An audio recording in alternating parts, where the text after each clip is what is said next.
પોરબંદરમાં સિંધી સમાજ દ્વારા જિલ્લા કલેક્ટરને આવેદનપત્ર પાઠવવામાં આવ્યું હતું, જેમાં છત્તીસગઢ રાજ્યમાં અમિત બધેલ દ્વારા થયેલ ટિપ્પણીનો વિરોધ કરી તેની કડક કાર્યવાહીની માંગ કરવામાં આવી હતી।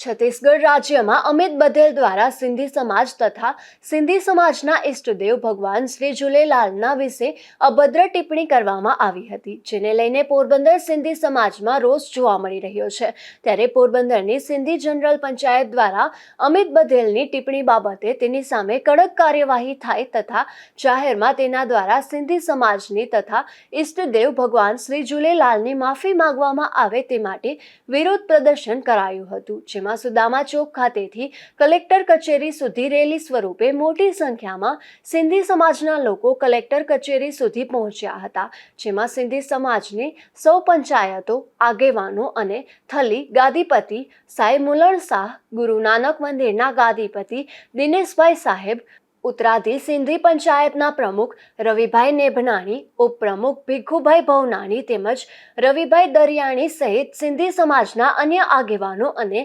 સિંધી યુવા સેનાના તમામ સભ્યો આ રેલીમાં જોડાઈને વિરોધ જાહેર કર્યો હતો, તેમજ કલેક્ટરને આવેદનપત્ર આપી પોતાની માંગ રજૂ કરી હતી। નિપુલ પોપટ સાથે અશોક ધાનકી, ગુજરાત ન્યૂઝ, પોરબંદર। પોરબંદર સિંધી સમસ્ત સમાજ અને પોરબંદરના સંત શિરોમણી ગાદીપતિ સાંઈ મુલણ શાહ, ગુરુ નાનકના ગાદીપતિ સાંઈ દિનેશભાઈ અને સમસ્ત પોરબંદરના સિંધી સમાજના આગેવાનો અને યુવા શક્તિ સાથે મળીને આજે ઈચ્છા રાખીએ છીએ તો એ બાબત સખતથી સખત કાર્યવાહી થવી જોઈએ અને સિંધી સમાજનો આજે અમે બધી ભેગા થઈને એનો વિરોધ પ્રદર્શન કરીએ છીએ।